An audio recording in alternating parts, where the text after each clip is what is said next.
예수님의 재림을 소망하는 성도 여러분, 안녕하십니까? 오늘은 제3장 역사를 통하여 약속된 재림이라는 주제로 말씀을 나누겠습니다. 예수님의 재림에 대한 약속은 모든 시대를 사는 백성들에게 소망이 되었습니다. 왜 이 땅의 역사가 이렇게 진행되고 있는지 알 수 없는 선악의 싸움 속에서도 비록 핍박과 환난을 당하여도 재림에 대한 소망으로 이겨나갔습니다. 역사 속 고난과 박해의 현장에서도 그리스도인들을 버티게 한 힘도 바로 예수 그리스도에 대한 재림의 소망이었습니다. 엘렌 G 화이트는 그의 서신에서 이렇게 말합니다. 역사를 설명해주는 열쇠, 그리스도의 재림의 소망에 대한 이해는 흘러온 모든 역사를 설명해주는 열쇠가 되며 장래의 모든 교훈을 가르쳐주는 관건이 된다. 재림에 대한 소망은 모든 흘러온 역사를 이해하는 열쇠가 되고 희망이 되었음을 말하고 있습니다. 지난 시간에도 언급했듯이 아담의 7세 손인 에녹은 예수님의 초림, 재림의 모든 광경을 보았습니다.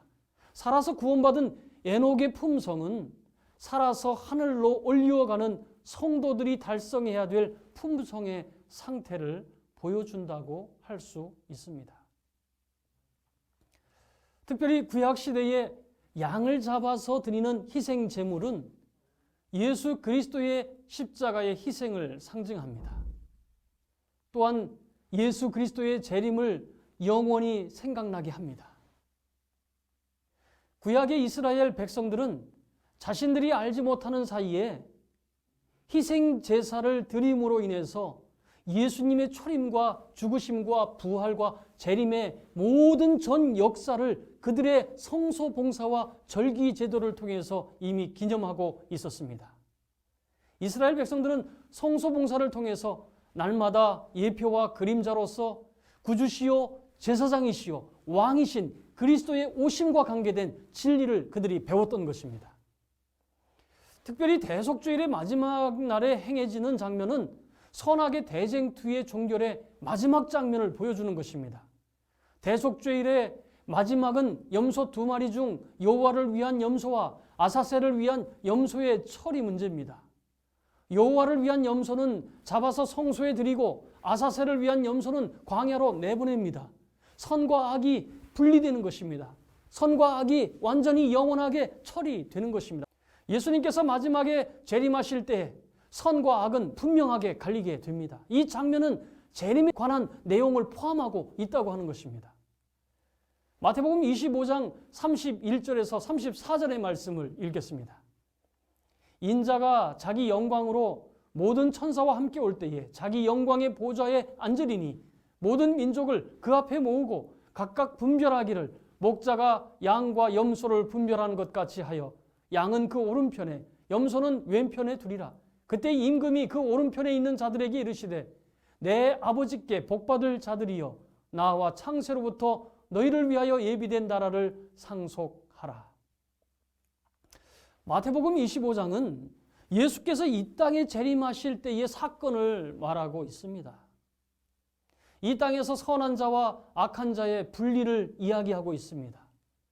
마태복음 25장에서는 양과 염소를 분리한다고 말합니다. 마태복음 25장의 내용은 대속죄일의 마지막 날과 선과 악으로 분리되는 아사셀 염소에 관한 이야기를 떠올리게 합니다. 하나님을 위해 드려지는 염소와 아사셀을 위해 광야로 나가는 염소는 재림 때의 선과 악, 구원받을 자와 구원받지 못할 자에 대한 사건을 예고하는 것입니다. 하나님을 위해 드려진 양들은 창세로부터 예비된 나라를 상속하지만 왼편의 염소는 광야로 보내져서 영원한 멸망에 이르게 됩니다. 이스라엘 백성들에게는 7대 절기가 있었습니다. 처음 6월절로 시작됩니다. 그날은 1월 14일입니다. 그 다음 날 15일은 무교절이고 무교절 명절은 일주일 동안 계속됩니다. 1월 15일부터 21일까지입니다. 무교절 다음 날인 둘째 날 16일은 초실절이라고 부르기도 합니다. 또 요제절이라고도 부릅니다. 요제절은 처음 익은 곡식달을 가져와서 한 단을 제사장이 제물로 드리는데 단에서 흔들어 드립니다. 그래서 흔들 요자를 써서 요제절이라고 부릅니다. 요람 할 때 이 요자도 흔들 요자입니다. 요제절로부터 50일째가 되는 날이 칠칠절 혹은 오순절이라고 부르는 날입니다. 날짜로는 3월 6일쯤 됩니다. 7월 1일은 나팔절이고 7월 10일은 대속절입니다. 그리고 7월 15일부터 21일은 초막절, 장막절이라고 부릅니다. 그리고 장막절이 끝나는 제8일인 7월 22일까지 안식일로 보냅니다.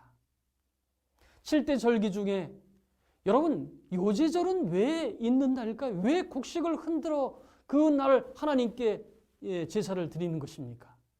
그날은 예수님의 부활과 관계가 있습니다. 고린도전서 15장 23절은 이렇게 얘기합니다. 그러나 각각 자기 차례로 되리니 먼저는 첫 열배인 그리스도요 다음에는 그가 강림하실 때에 그리스도에게 속한 자요. 각시대 대쟁투에는 이렇게 기록합니다. 추수하기 전에 거두어 요제로 드려진 처음 익은 곡식단처럼 그리스도께서는 장차 부활의 때에 하나님의 창고에 들어가게 될 구속받은 자들의 영원한 추수에 있어서 처음 익은 곡식이시다. 처음 익은 곡식. 그분은 바로 예수 그리스도이십니다. 그리고 장차 부활의 때에 하나님의 창고에 들어가게 될 구속받은 자들의 영원한 추수를 상징하기 위해 예수님께서는 처음 익은 열매가 된 것입니다. 요제절은 예수님의 부활과 함께 재림의 순간에 부활하게 될 하나님의 백성들을 언급하고 있는 것입니다.